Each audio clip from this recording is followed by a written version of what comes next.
La première édition des journées agricoles et d'élevage d'Azaguié, en abrégé Jazz, s'est ouverte ce mercredi.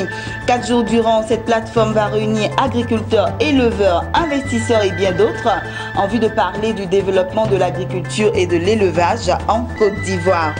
Nous parlerons aussi de l'audience du président de la République de Côte d'Ivoire accordée aux populations du Sud Comoé. Ils sont venus exprimer leur gratitude au président Alassane Ouattara, non seulement pour les projets structurants initiés au profit de leur région, mais aussi pour la promotion de certains cadres originaires de la région. Bonsoir à tous et bienvenue au journal de Business 24 Africa. Commençons par cet élément.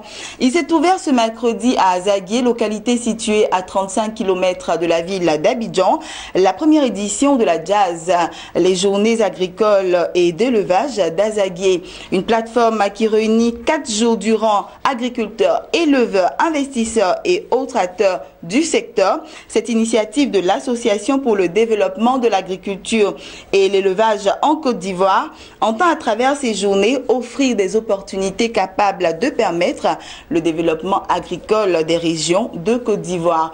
Envoyé spécial à Azaguié, Lawani Babatunde et Sorochelina. Nous sommes à Azaguié, à 35 km d'Abidjan. La ville abrite la première édition de la Jazz, les journées agricoles d'Azaguié, organisées par l'Association pour le développement de l'élevage et de l'agriculture en Côte d'Ivoire, ADACI. Pendant 4 jours, les professionnels du secteur agricole et de l'élevage vont réfléchir sur les enjeux actuels et futurs du développement agricole de la Côte d'Ivoire. Ceci à travers le thème « Agriculture et élevage, quelles opportunités pour le développement des régions ivoiriennes ». En dépit d'une croissance économique continue de 5% en moyenne par an, l'Afrique en général a besoin d'accélérer son développement économique pour faire face à la demande croissante de nourriture, d'eau et d'énergie pour parer à la croissance rapide de la population, l'urbanisation rapide et le changement climatique. Seul un secteur agricole durable pourra permettre de contribuer véritablement à la sécurité alimentaire et nutritionnelle, à la réduction de la pauvreté et à une croissance économique soutenue de la manière à préserver la base des ressources naturelles dont elle dépend. Présentes à cette cérémonie, les autorités publiques, administratives et traditionnelles de la localité sont venues apporter leur caution à cette initiative. Une initiative qui, pour les exposants et visiteurs, va contribuer à promouvoir les potentialités agricoles d'Azaguié.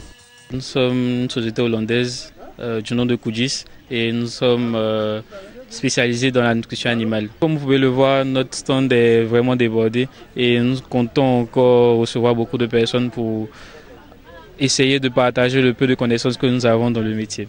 La coopérative Fleurivoire, c'est une coopérative de production et de commercialisation de fleurs et plantes ornementales de Côte d'Ivoire. Nous attendons toujours dans les autres jours à venir que d'autres vont venir.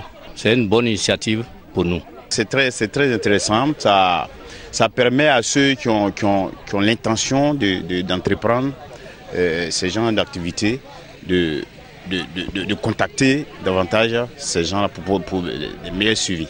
Et nous voulons que chaque année, heureusement qu'il y a des sociétés, moi-même je suis un producteur des mangoustaniers, mais l'année en 2019, je vais aussi faire l'exposition. J'ai fait le TEC, j'ai fait le palmier à huile, le VA et le mangoustanier. Voilà, très important, pour la première fois à Azaguié.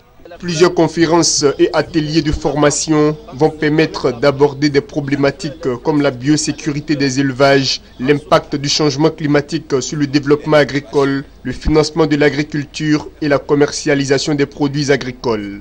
Une visite de stand pour découvrir le riche patrimoine agro-pastoral de la localité a mis un terme à la cérémonie d'ouverture de la première édition des journées agricoles d'Azaguié.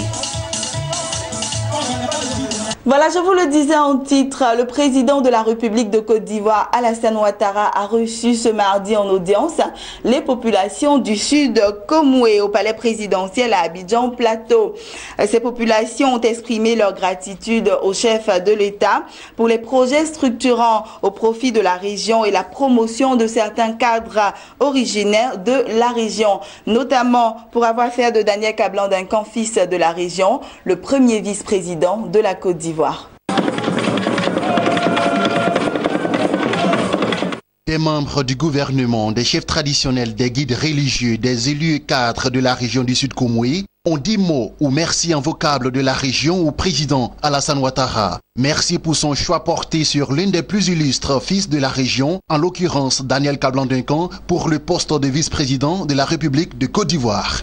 Bien sûr, le vice-président est au service de toute la Côte d'Ivoire, mais le simple fait qu'il soit originaire de notre région, c'est pour nous une fierté, c'est un honneur. Et quand c'est comme ça, il faut le célébrer. La fierté et l'honneur, ça se célèbre. Et tout en le célébrant, nous disons, nous remercions celui que nous considérons comme notre bienfaiteur parce qu'il a fait d'un des nôtres un grand pour la Côte d'Ivoire. En Afrique, il est important d'être reconnaissant et de savoir dire merci. Merci pour Daniel Kablan-Duncan, mais merci aussi au président de la République pour tout ce qu'il a fait pour notre pays depuis qu'il est à la tête de la Côte d'Ivoire. Il s'agit bien d'un choix naturel, parce que le président Duncan et le président Ouattara travaillent ensemble depuis près d'une quarantaine d'années. Ils vivent une complicité professionnelle et certainement affective. Donc c'est tout à fait normal qu'ils continuent à travailler ensemble pour le devenir de la belle Côte d'Ivoire sur la route de l'émergence. En acceptant les remerciements des populations du Sud Koumoué, Alassane Ouattara leur a signifié qu'en réalité, leur déplacement n'en valait pas la peine, même s'il a donné son accord au vice-président. Le chef de l'État ivoirien reste convaincu qu'avec Daniel Kablan-Duncan au poste de vice-président, la Côte d'Ivoire peut être assurée de son développement parce que le vice-président est un homme d'État. J'ai confiance en vous, monsieur le vice-président. Vous avez démontré cela. Et je voudrais vous dire que, à mes côtés, je suis sûr que, avec votre expérience et votre acharnement au travail, et surtout votre ouverture, que la Côte d'Ivoire et nos concitoyens bénéficieront d'une équipe qui permettra à ce pays de connaître la stabilité, la paix et le progrès. Vous pouvez être fiers, et chers parents du Sud Koumoué, de notre frère, je ne dirais pas de votre fils, de notre frère Daniel Kablan-Duncan, pour l'importante fonction qu'il occupe. Cette fonction qu'il occupe, il la mérite. Et je voudrais lui rendre hommage. Je voudrais demander qu'on l'applaudisse encore une fois.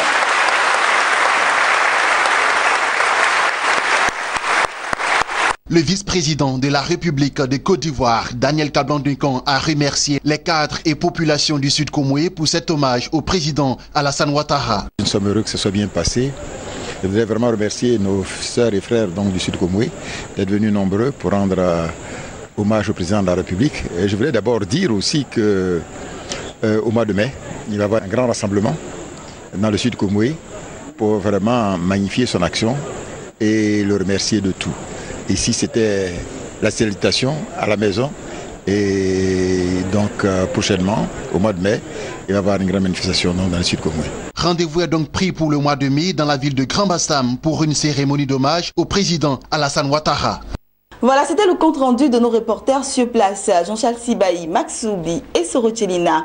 On poursuit ce journal, cette fois-ci avec les informations en bref et en images. L'Afrique du Sud a réintégré le prestigieux classement des 25 pays les plus propices aux investissements directs à l'étranger, en abrégé IDE. Réalisé en sondant les dirigeants de 500 entreprises multinationales ayant un chiffre d'affaires supérieur à 500 millions de dollars au moins et originaire de 30 pays. Cet indice est toujours dominé par les États-Unis. L'Allemagne suit en deuxième position, ayant gagné 2 places et relègue la Chine à la 3e place. Suivent la Grande-Bretagne, le Canada, le Japon, la France, l'Inde, l'Australie et le Singapour. Et puis on termine avec ceci. La Tanzanie. En Tanzanie, la secrétaire permanente adjointe au ministère du Tourisme a annoncé qu'une nouvelle politique nationale du tourisme était en conception pour remplacer l'ancienne utilisée depuis 1999. Après 18 ans d'utilisation, le test guidant la politique tanzanienne du tourisme est désormais caduque face aux nouvelles réalités du secteur. Voilà, c'est ici que nous refermons ce journal. Je vous souhaite une bonne suite de programme sur Business 24 Africa et je vous donne rendez-vous demain jeudi 21h pour un nouveau journal.